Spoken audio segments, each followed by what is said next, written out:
mort de Claude Sarraute à 95 ans.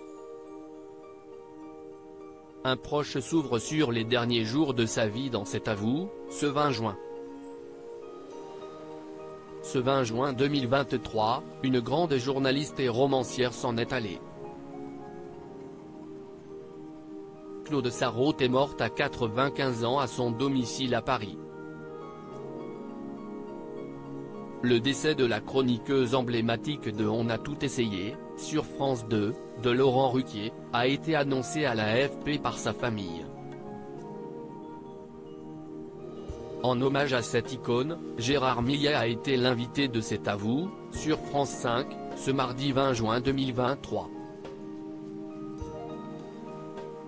Une occasion pour le psychanalyste et éditorialiste de revenir les dernières semaines de Claude Sarraute dans la rubrique Toutes les vies de Claude Sarraute. Gérard Millet était avec Claude Sarraute dans la bande à Ruquier, comme le souligne Anne-Elisabeth Lemoine.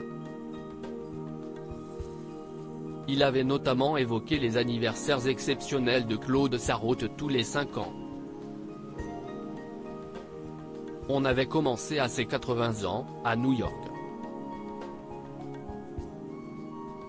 On avait été à Cuba pour ses 85 ans.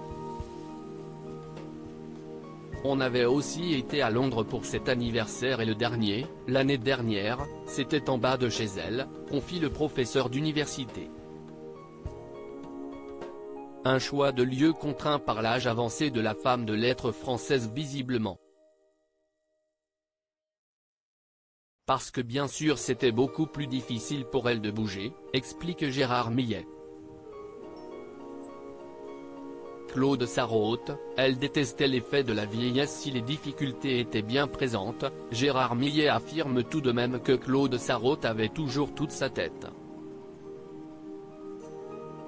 En tout cas, je l'ai eu encore il y a pas si longtemps que ça.